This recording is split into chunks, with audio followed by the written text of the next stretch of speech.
Hello there friends, it's been a while since we last met. To answer all your questions, I'll cover everything at the end of the video. Where have I been, what's going on with Blast, in the news and so on. In short, I got very sick and couldn't make videos, and if you want the long version, you'll see it at the end of the video. But for now, let's discuss the interesting things that have happened in the pro scene while I was away. Let's get straight to it. Of course, the main news of the past few days, besides the Blast matches, is the CS2 update. The developers released two maps, Vertigo where they didn't change anything, just updated the textures and the lighting, and Overpass, which was completely reworked. I ran around for a couple of hours and it looks very beautiful with only a few changes in the geometry in some places. But as always, it has its bugs. Strange wallbangs and boosts that shouldn't work and vice versa. So Valve still has a lot of work to do. Regular players have already found many problems with the new maps, and what will happen when pro players get their hands on them and start analyzing every pixel. At this rate, it seems that the release of the full game is still very far away, although the community has already discovered new Easter eggs, for example on Overpass, where the clocks are showing 8/24. People in tinfoil hats say it means that the release will be on August 24th, although there is some logic to this, considering that CSGO was released on August 21st. Plus, Valve started releasing updates more frequently. If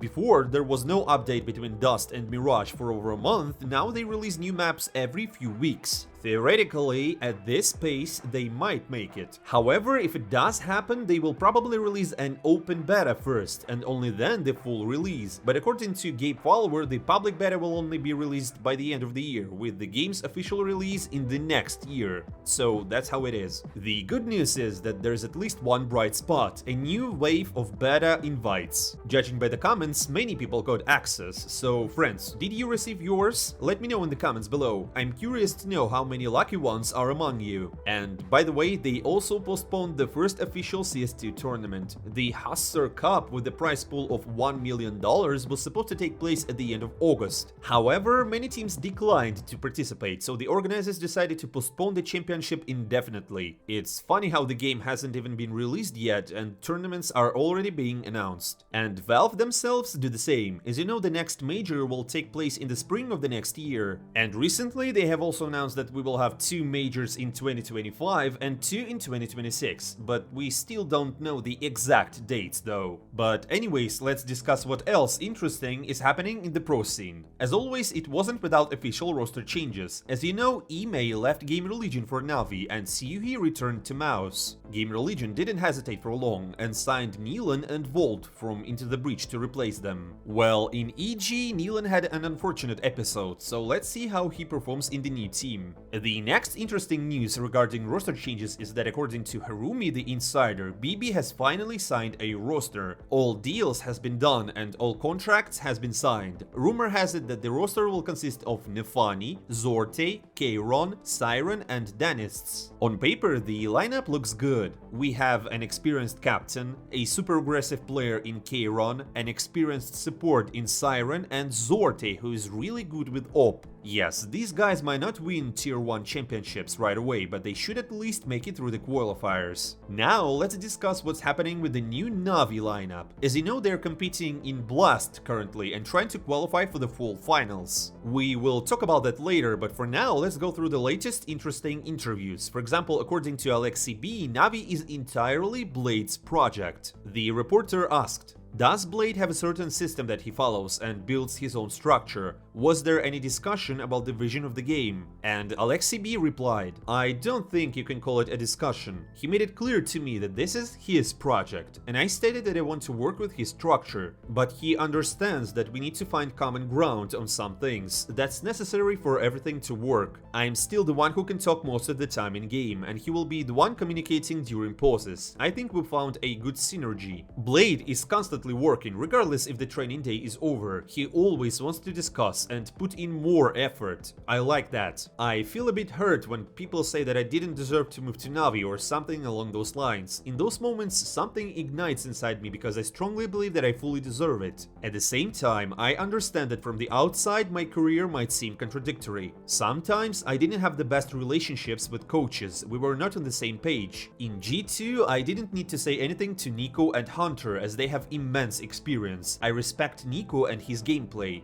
The same goes for Navi, where we have Simple. I feel that he knows what he's doing. Who am I to tell him what he wants to do on the server and what he doesn't? As long as we are on the same page as a team, everything's fine. We have a lot of firepower, but it's crucial for players to understand their roles, the system, and communicate effectively. I think communication now is one of the most important factors for Navi's success. End of quote. As we can see, Navi are doing relatively well for now, beating BIG and Astralis. Of course, these opponents are in the process of major changes and rebuilding, but it's clear that this lineup is not as hopeless as many claimed. Well, most of the people. Yes, they're still far from trophies, but we can talk about that at least after ESL Pro League. JL also talks about this. I have never had such support as I have here in Navi. Of course I have haters, but they will always yap. I am a bit overwhelmed by the amount of support. I expected fans to say, oh no, Navi has an international roster, now they're a dead tier 4 team, but everything went well. Not everyone understands CS, we are in for a long process, but I'm confident that most of them will realize that we have talented players, and within 6 months we will be title contenders. So basically the guys are geared up for a very big and long journey towards their first real victories. Essentially, this Blast tournament cannot even be considered a proper tier 1 event. Nobody gets eliminated. Even if you lose to everyone, you'll still have another chance in the additional tournament. There's the lower bracket and then another lower bracket. In general, as always, Blast ensures that its partners can play for a long time and not worry too much about the results. And yes, Navi players are motivated, and they have certainly no shortage of haters. For example, the main one being Smuya. Navi's lineup literally looks like a show match lineup. I can't get my brain to understand this. What the frick? And Loba couldn't pass by without commenting. I think this is the shittiest lineup I've ever seen from Navi. Maybe Simple will be in full tilt from it in 6 months. No idea who and how will be playing in CS2. However, not everyone shares the same opinion. For example, Thorin is ecstatic about it. This new Navi squad is already one of the most exciting and ambitious lineups ever attempted. So, in general, opinions are divided. Now, what can you say about the new Navi roster after their first official games? As always, the comments are open. So, Navi have already played 4 matches, so we can start drawing some conclusions. I'm waiting for all of you to share your thoughts. And meanwhile, Navi has returned to the top 30 of HLTV, but it's still the worst position the club has ever been in its history. But enough about Navi. How things are going with CLOUD9? I have a feeling everyone will be eagerly awaiting for their first match at Cologne. So what's happening with the team? According to reports from their analysts, the new roster is practicing for 15 hours a day and they have finally started their boot camp. But they haven't revealed the exact location yet. And the most interesting thing is that Simple has finally evaluated this transfer. We saw obviously Perfecto and Electronic going to CLOUD9. I wanted to get your thoughts just on that team and what they have now. They have really good firepower. Just interesting for me who's going to be IGL, because I feel it should be. For me, it's better if it was Nafanya as IGL, you know, because I feel Electronic need to be second caller, and he will play better as second caller. And by the way, many people are talking about it. Almost all analysts insist that Electronic should step down as a captain. It would be better if Habit takes over. Perhaps the guys are preparing for such a scenario, but we don't know anything for sure. Unlike Navi, Cloud9 has been keeping things under wraps during their bootcamp, and there's simply zero information available, not even photos. It really seems that the CS players just don't leave their rooms and grind all day long. I believe they are well aware of the high expectations for this lineup. Blast conducted a poll asking pro players to rate summer transfers, and Cloud9 was almost unanimously considered the strongest roster. JL also highly rated this team. So the spotlight is on the guys right now, and they need to prove their strength on the server. However, there are some issues. According to insiders, the team is struggling to beat even tier 2 teams in practice matches. The in-game performance is not as impressive as it looked on paper, but as we know, game but also struggled in practice matches at one point and then went on to win the major. So it's still too early to draw conclusions. Let's wait for more information before we judge. And here it is. Just a couple of hours ago, Kadian mentioned in an interview that they have already played against Cloud9 in practice and everything is going great for them. He mentioned that this new lineup reminds him of Heroic, with all players being super talented and very strong in terms of shooting. This information is also confirmed by the players. They say that Cloud9 is simply demolishing everyone in practice, even beating FaZe. However, there is a problem. SH1RO doesn't like that Electronic is the captain. Apparently, Dima wants Hobbit to be the in-game leader. All of this requires confirmation. In general, Cloud9 might have some issues, but they still have the time to sort everything out before Cologne.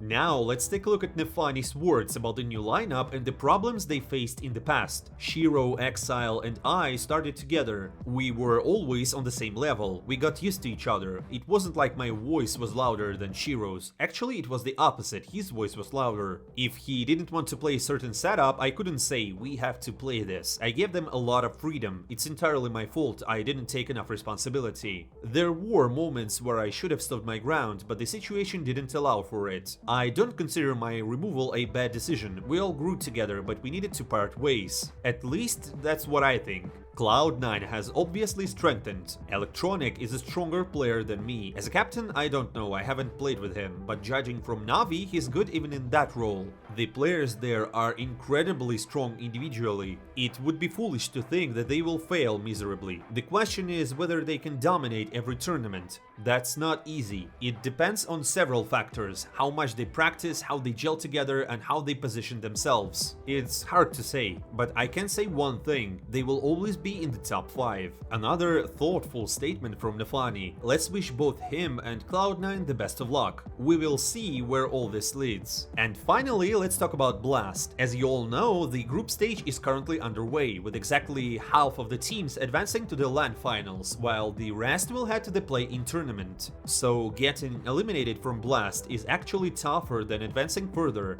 Plus, everyone is coming back from a break and almost all the teams have new lineups, making the championship a complete lottery. For example, NIP surprised everyone by being the first one to secure a spot in the fall finals. No one expected that, especially since they defeated Vitality, who seems to be in great shape. They also beat Complexity and EG with ease. But against NIP, something just didn't click for Vitality. Even Apex admitted after the match that he played terribly. Well, karma came back around. Maybe he should have shaved his head bald, as he said he would before the major. In Group B, everything went as expected. Heroic, of course, made it through, while Navi, Astralis, and BIG dropped to the last chance bracket. Navi seems to be doing alright, but honestly, they don't seem to radiate much power and hope at the moment. It's more like BIG and Astralis are showing terrible CS. But it's not surprising, as everyone is going through a major rebuilding phase. BIG are transitioning to English for the first time, and the Danes are playing under BlameF's leadership, with 2 new players. So it's more about who can shoot better, and Navi's aim turned out to be stronger. Group C, though, blessed us with a real battle, and FaZe Clan secured the spot as planned. Although they lost to Liquid in their first meeting, they managed to get revenge and advanced from the group. Kerrigan put up an outstanding performance with a 1.44 rating across 2 maps. The entire Reddit was in shock, and a picture of his stats became the most hyped post about CS in the last 24 hours. Meanwhile, G2 are facing significant problems. They lost a crazy battle to Liquid and then followed it up with a defeat from FaZe, where they just had no chances of winning. And from now on, all matches will be knockouts. Out of the 9 teams, only 3 will proceed to the fall finals, while the rest will have to play in the additional tournament. Let's see how it all unfolds.